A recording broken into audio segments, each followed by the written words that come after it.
Lowe's knows Sundays are for football, so tackle your home improvement projects by Saturday and earn your Sunday with great deals on LG and Bosch appliances, select Bounty and Swiffer cleaning products, and more.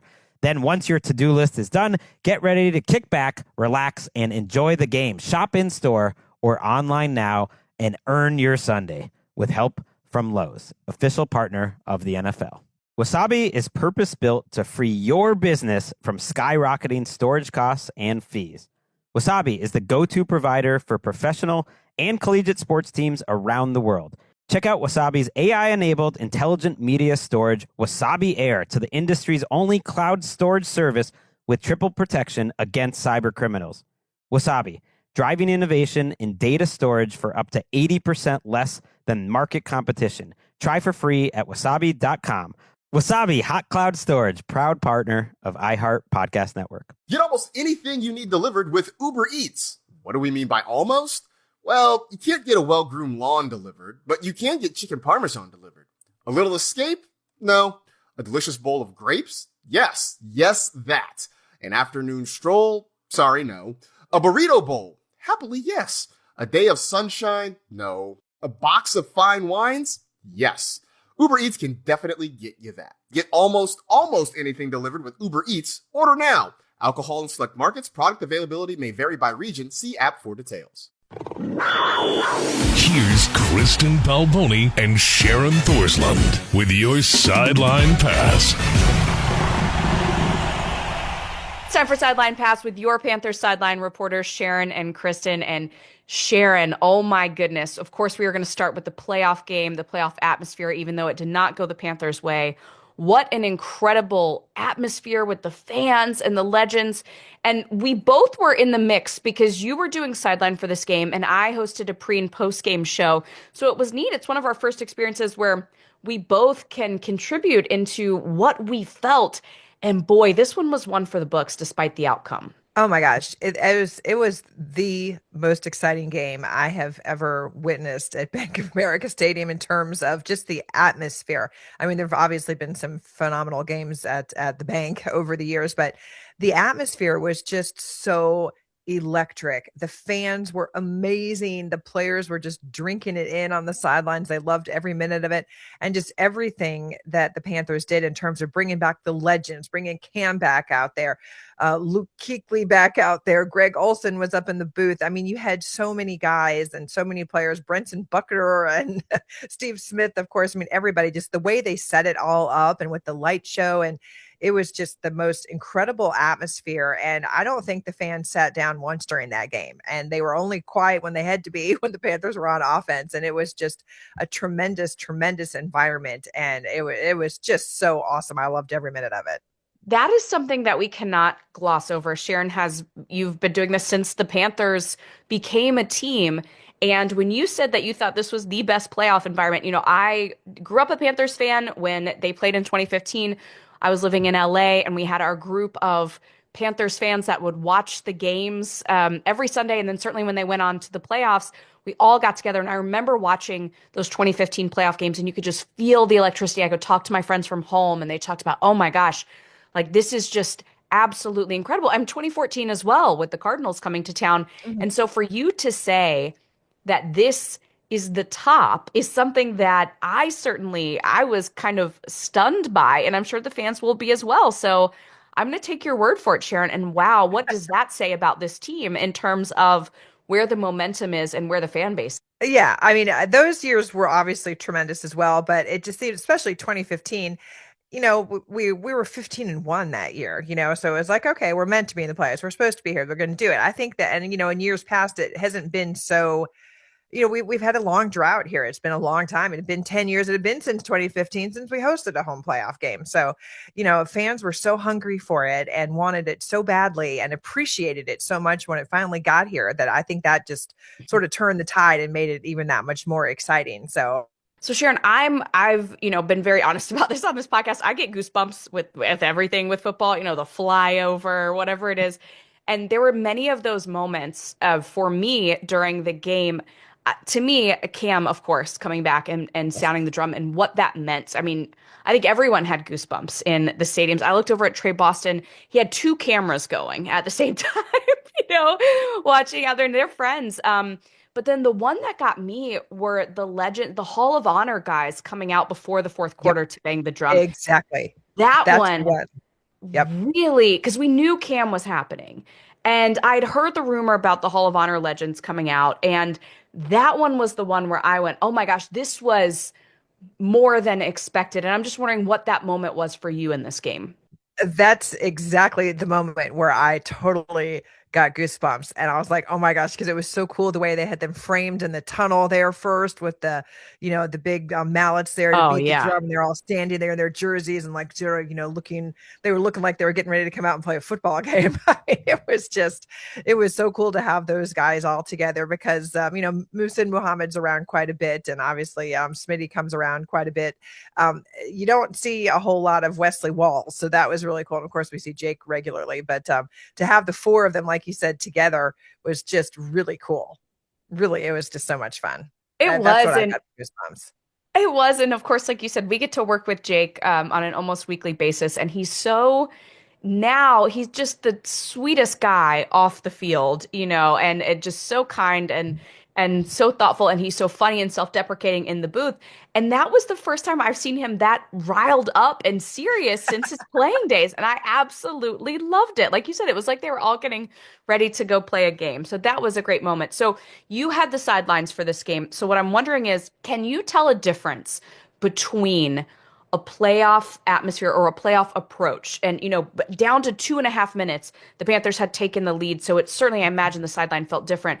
But was there any difference in terms of the attitude throughout the game or the way in which guys were communicating or responding to things? Or did it feel like, hey, they locked in and this was just another game? I'm always interested in kind of the dichotomy between regular season and playoffs.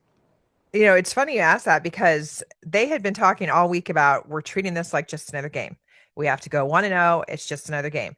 And that's really how they were on the sidelines. I mean, they really were. You That's wouldn't great. have really known the difference from my perspective anyway. It seemed like the same kind of game it had been, 3 weeks ago. It really felt like the same thing until we got down to the very end, to the last couple of minutes there when the Rams took the field again with the chance to take the lead.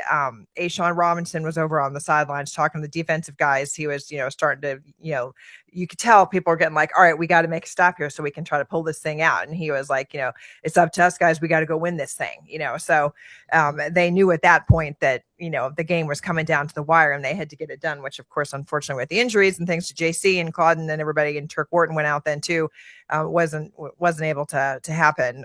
But that you could feel a little bit more at the end that it was like, oh my gosh, we gotta do this here. But the rest of the game, they were just acting like it was the regular kind of thing. It was crazy that they were there. They were that locked in that this was another football game that they had to go out and win. And that makes me feel good. If I'm a fan hearing that, that makes me feel good because this is such a young team. Like you said, you have your veterans, your Super Bowl winners, like your Ashawn Robinsons, like your Turk Whartons.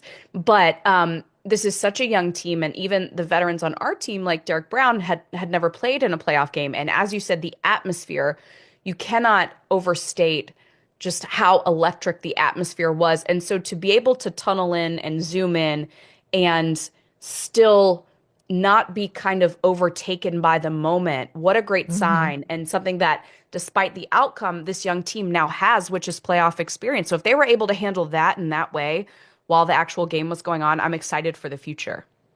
Absolutely, absolutely. That's. I think it's just. I think guys will tell you too. It's been their process the entire season. That's what Coach Canales has been preaching since he arrived here, is to follow this whole process and sort of buy into the way they do things. And it served them well. It really did. I mean, they had that game. They had that game, and that's what makes it so much more painful to lose. But you're Yeah. right. I mean, it bodes well for the future that they have this set in place already. They have this foundation. They have the way they do things. They've all bought in and they're just going to keep on improving with it. Now, speaking of the future, Dan Morgan spoke earlier this week, and Sharon, there was a lot to glean from what he said. He's always someone that will Mhm. be very forthright at the podium, which I always appreciate. So here are a couple we wanted to share with you guys, a couple of the biggest kind of headlines and things that we thought were the most interesting coming out of that. And of course, Sharon, the big one that is making the headlines, and rightfully so, is that Dan Morgan said that they are going to pick up Bryce Young's fifth-year option. Take a listen. I think Bryce has shown, flashes of greatness this year against high-level competition. I think Bryce did a great job this year, and just really excited about moving forward and him still developing chemistry with our receivers, and just the pieces around him that we had. Okay, Sharon, did this surprise you at all? No, I was expecting that. Yes. First of all, it's pretty status quo that most of the time they do pick up the fifth-year option, but the way that Bryce has improved under Dave Canales' tutelage, and Dan Morgan discussed that as well, how he's, become just a better communicator in the huddle. He's a good leader out there. He's made strides. So I would expect that to happen. He did that last year at the end of the season, had some great games this year. Obviously, they would like to see some more consistency out of him. And I think that's what they're shooting for here. They picked up that option. They're going to give him more time to develop. That's something that they've talked about for a while around here, is having the patience to develop Bryce. That's why Dave Canales was brought in, was to develop him, and they're making strides in the right direction. And so I would have expected that they would do that. So I'm happy they did that. And the stat, you hear, well, this guy's a winner, this guy's a winner. The stat, the game-winning drives, like there is no question that Bryce is a winner when it comes to that. And wins and losses are the most important stat in the NFL. So I'm excited to see how they build. And Sharon, it is nice, and we'll talk about this as we kind of go through what else Dan Morgan said. It is really nice to see stability.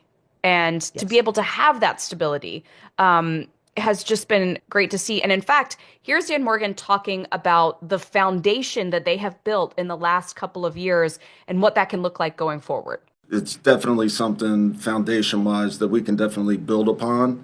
And that's my job and my team's job and coach's job, and all of us collaborating together to bring the right guys and build this thing the right way. We're still going to be patient. We're not going to be reckless, but we're going to definitely attack our weaknesses like we've done in the past couple of years. So Sharon, we'd love to hear our GM say he feels like the foundation is set. And the roster turnover, there's something like only like 7 guys from the 2023 season, that 2-win season, are still on the roster. Of course, JJ Jansen being the most notable and longest tenured. But that is really a testament to what Dan Morgan and this front office have built, and then also the way in which Dave Canales is developing this team, as you said.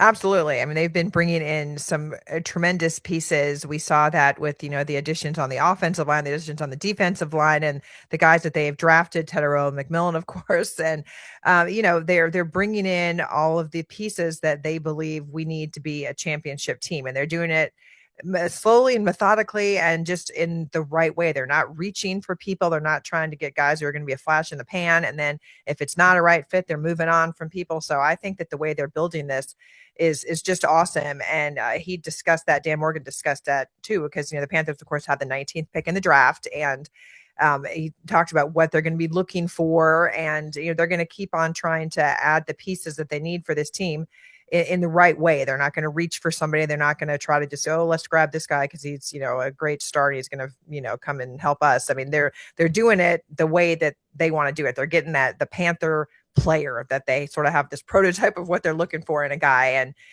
that's what they're doing. They're doing it the right way. And the fact that we've already got so many great pieces in place is just awesome. And that's going to make it even easier to get the free agents. I mean, obviously getting the guys you want in the draft is one thing, but to bring in those free agents now, they can look to this team and say, wow, those guys are building. They're doing something down there, and they're doing it the right way. So I think it's going to be a really attractive market now for free agents to come in as well. That is such a great point. As you said, it is an attractive place to be. You can see the results. And I loved what you said about, and what we heard Dan Morgan say about the draft and their strategy, because he did that last year. He took the bet, and he had said last year, he said, we'll trade up, we'll trade down. I'm not married to anything, but he took what they felt like was the best available player on the board in Tedero McMillan. And that was not a popular move at the time. It wasn't, because we thought maybe Jalen Walker, thought, look, they're going to go defense. Dan Morgan is going to go defense. And then not only do you get Tedero McMillan, you also get Nick Scorton and Princely Umanmielen, And it's all worked out pretty well. And in fact, Dan Morgan talked about not just drafting those rookies, but also how they rose to the challenge right here. To come in as a rookie, it's not easy, and it's not easy to play that many games and be locked in. They're not used to playing as many games as we played. So for them to come in on a week-to-week basis with the work ethic, that they showed, I just thought they were all really impressive. And Sharon, I think it's impossible to overstate just this rookie class because not only have they come in and shown flashes like you expect a lot of rookies to do, no, these were contributors. Oh, big time. When you look at, obviously, yeah, I mean, T-Mac clearly leading all rookies receiving and receiving yards and catches. I mean, he's had an unbelievable year. So that certainly validates, not that we had to validate it, but that certainly validates Dan Morgan's pick and their pick there of taking him last year with their first round pick. But the guys have come in and played meaningful minutes. I mean, Nick Scorton turned into a starter. Princely has, come in and floated in and out. I mean, it became a big rotation piece, but I mean, all the way across the board, Trevor Etienne, with in the return game, Jimmy Horn coming in and making some great plays for them, on Ryan the offensive side Fitzgerald as well. I mean, so many guys, and it's not, I mean, nobody just sat, I mean, it's impressive of what they were able to do and develop. And Dave Canales talked about that earlier this week too, in his season wrap up, talking about how, when you put the rookies out there, they're going to make some mistakes, there's going to be some growing pains, but you're investing in your future by doing that. And I thought that was just the greatest quote that he had there about that, because it's so true. Because now think about next season when this team starts out and Nick Scorton rolls out there. He's like, hey, been there, done that. He's like a grizzled old vet by the time he comes back out there. So it was great to see those guys getting just some really meaningful contributions out on the field this year. I completely agree. I mean, Lathan Ransom, Ryan Fitzgerald, our kicker, I mean, it's yeah. How can we forget Ryan? Because there are so many rookies that contributed, I mean, that really is the case. And exactly what you said that Dave Canales talked about. He told me earlier this season, he even put it more bluntly. He said, you live with the mistakes that they make early. And this team was 1-3. Now, that's not all rookies by any means, but they put them out there early, that trial by fire. Mm-hmm. And as you said, wow, what dividends it's going to pay. So the other piece of information that we wanted to share with you that came out of Dan, I mean, certainly it was all great information, but another one that we found really interesting, Sharon, is what Dan Morgan said about Rico. So he's at the end of his deal. It was a 1-year deal. We saw him just really explode stats-wise here. And then toward the end of the season, when Chuba got healthy, they were alternating. It's great to have two healthy running backs, especially of that caliber. And so there have been some questions about, Chuba is locked up. Jonathan Brooks is hopefully back next year after dealing with another ACL tear. And so Dan Morgan got asked about what is the status with Rico, and here's what he said. I met with him. I had a really good conversation with him at the, in my office upstairs. I meet with all the players before they leave for the offseason. He didn't give me any indication of that. I thought we left on a good note. Yeah, I mean, we'll see where it goes from here. We'll just take it day by day. So Sharon, great to hear no indication of, when they do their exit interviews, no indication of anything amiss there. And it'll be really interesting to see what happens. They've really got kind of not an embarrassment of riches, but a wealth of opportunity at the running back position, which is a place that you'd want to be. Absolutely. I mean, clearly Chuba Hubbard is the guy. I mean, we have Trevor Etienne, we mentioned, who is also can be a contributor there. And then, of course, people forget you got Jonathan Brooks, who's coming back, who only played in the 2 games last season before he retore that ACL. And he's, had the entire year off to be able to recover from that. So, and he was a tremendous back that they, felt like could really help this team when they brought him in. So they've got a lot of running backs to work with, and it'll be interesting to see what happens with Rico. He was, such a stud this season, obviously, and had so many of those incredible games. Yeah. But it's hard to get everybody as many carries as they want to get, maybe. So we'll see what he ends up doing. But it would be just amazing if he would come back. Absolutely. And it's such a good point about Jonathan Brooks. I remember when he was drafted, Dan Morgan told me that he is one of the most impressive guys he's ever seen on film. And, I think Texas fans know that, but to hear that from someone who scouted for a long time, who played, who is a GM, the Panthers fans have not gotten to see that yet. And certainly Jonathan Brooks has, poor guy has not been able to go out there and prove that. But that always stuck with me of how much film is he watching? And for him to say, not just for a running back, but bar none, he is one of the most impressive guys. I certainly hope, no matter what happens, I hope we get to see a healthy dose of Jonathan Brooks, because that's just going to be, I think he's going to be electric. Absolutely. I can't wait to see him out there either. So it's because what he did in college was absolutely outstanding and amazing. So and he's going to be totally healthy now. So Yeah. and he's had lots of time to rehab and get that thing stronger again. So hopefully he'll be ready to go and really make an impact here. Yeah. So as we kind of take a larger view at this season, this will be our last episode of the 2025-26 season. We'll be back with you soon as the NFL is a full year round, a Yes. full year round sport. And there's plenty to talk about, which we'll be doing with you very soon.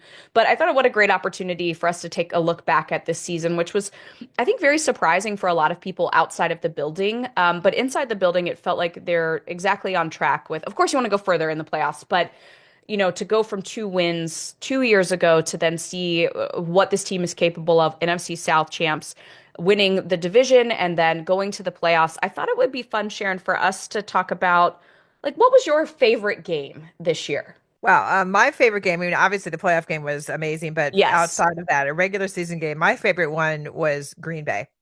To go to historic Lambeau and just be in that environment and that place of history with a team that was at the time had the best record in the NFC and was, the sort of the Goliath that this team had to try to knock off, and then to go in there and win it on the field goal at the end with, Bryce leading the drive down there and getting that field goal from Ryan Fitzgerald. I mean, unbelievable. That was just so much fun. It was just the coolest environment, and to be able to do it there, and the way the team was just so confident, and you could just feel it that they knew they were going to be able to do it, and the excitement with everybody. That was my favorite game of the season by far. How about you? What a great game.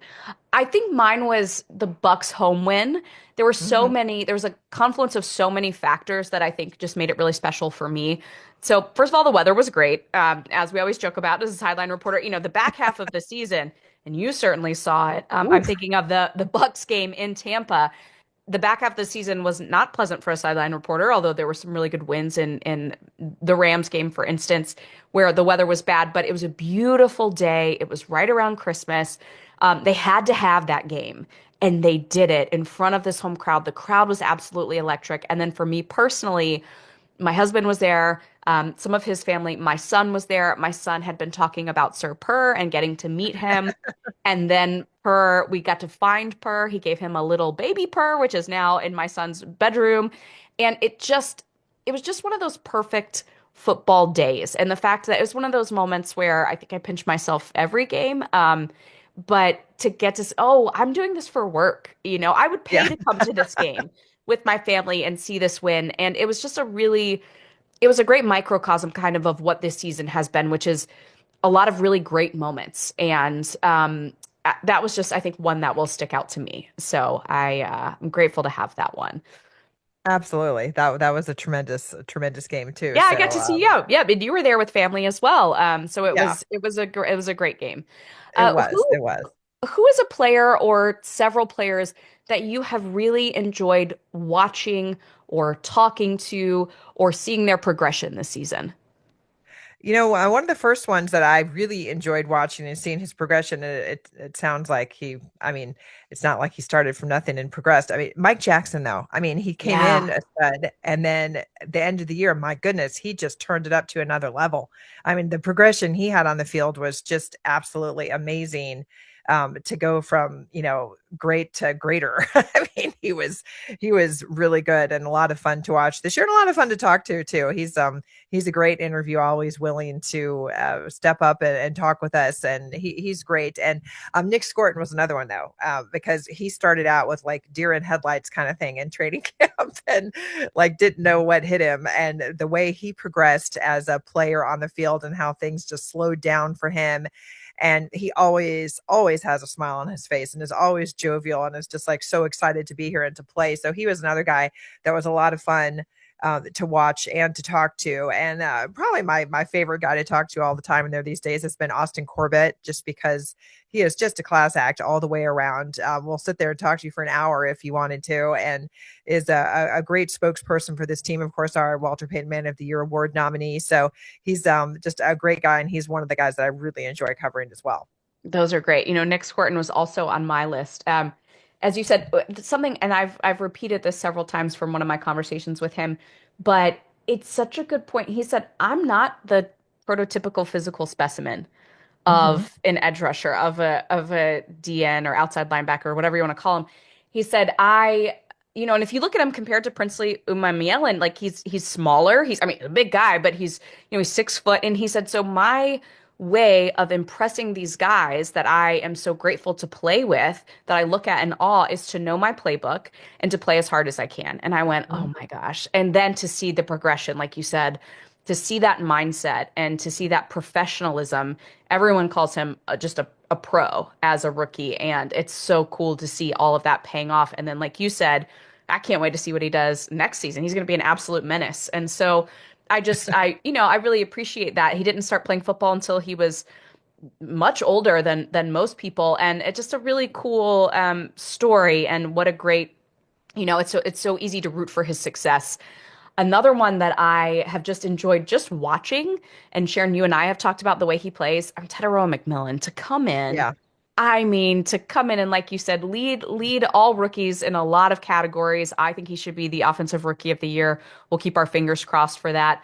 But just to come in so fully developed and so self-aware, I think it all goes together. The smoothness with which he played, which you pointed out very early on in the season, the professionalism. One thing that, I think kind of relates is, like, he doesn't celebrate. Like, he barely celebrates when he scores. Yeah. I mean, it's just all, which I celebrate all you want, but it's just all like, yeah, I'm here. The moment's never too big. I'm supposed to be here. I'm supposed to be this good. And even when he's had, a game where the stats didn't show it, it's just like, okay, yep, next game, or let me go score a touchdown, even if my yards aren't up. I mean, you kind of go, wow. And again, back to Dan Morgan, what a pick. And what a great wide receiver one. I remember talking to Dave Canales at the beginning of the season. And they had all these different options for wide receivers. It was before they traded Adam Thielen. And he said, we're just looking for our wide receiver one to emerge. And it's so funny to think about that now, because that happened very quickly. And then you can see Xavier Legette. You can see Jalen Coker. You can see these guys kind of start to mold around this wide receiver one. And so I just really enjoyed watching him. But I feel pressure, and I'm sure you agree with this, Derek Brown, comeback player. Oh, yeah. I mean, gosh, he got drafted the same year I started as the team reporter. And I remember doing his draft interview at COVID. He had his young son on his lap. Now he's got 4 kids. He's coming back off of this injury. And I just have the utmost respect for him, and just what a great guy. And to see him, I think he was robbed of the Pro Bowl personally. If I can say that. Big time. To see the season that he's had, and to know just the fear that he strikes in opposing offensive linemen, I've been really happy for his success. No, absolutely. And he's one of those guys, especially coming off the injury. And because the year that he had before that was just tremendous. And to come back and just pick up where he left off. And he was just always, just down to business this year. He's just always, just has a purpose every single week. And he was just one of those guys that was like, you know what, we didn't get it done, we'll move on to the next game, or we got it done, we're still moving on to the next game. And he was just always just the epitome of a professional in there. And the way he's just a great leader in that locker room, and have a great mentor and a great example of what it means to be a pro in this league. And so I agree with you. He just got completely robbed of not getting that Pro Bowl. That was bad.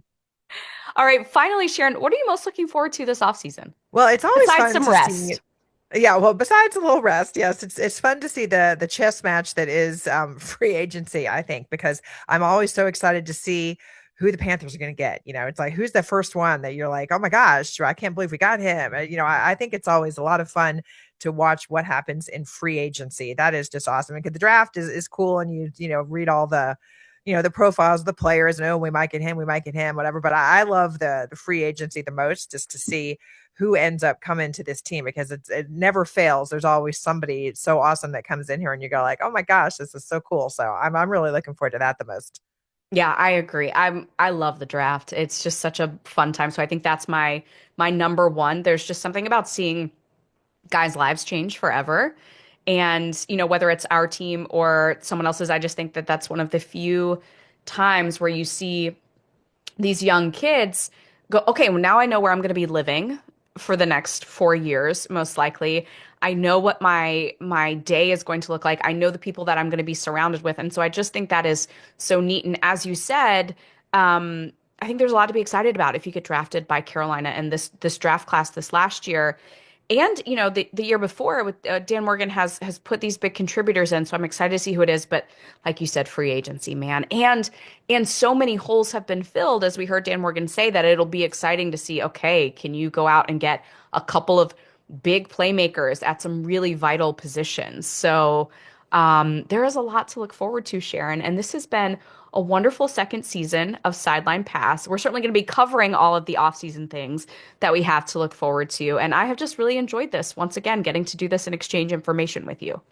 Absolutely. It's been great. I enjoy it every week and look forward to our next one. Yeah. And we have to, of course, thank our amazing producer, Matt, who not only produces incredible shows and game days, but he's also balancing all of this with early fatherhood. And there was a period of months there where there was no sleep and just the utmost professional. So thank you, Matt. Thank you, Sharon. And thank you to everyone who's listened. And we will be back with you soon.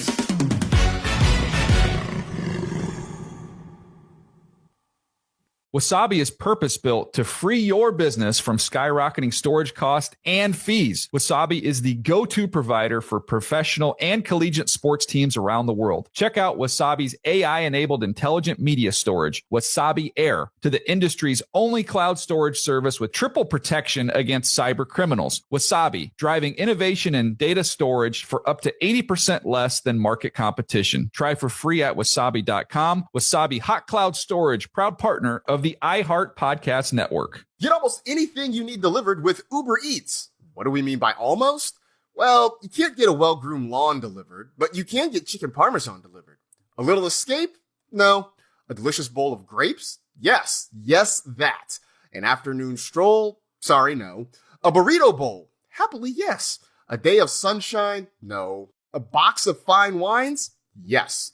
Uber Eats can definitely get you that. Get almost anything delivered with Uber Eats. Order now. Alcohol in select markets. Product availability may vary by region. See app for details. This is Julian Edelman from Games with Names. Now let's get into the serious stuff. We're talking football food, specifically Daisy French onion dip. These are so delicious. They're like homemade dips made with real herb and spices. Also made with some Daisy sour cream.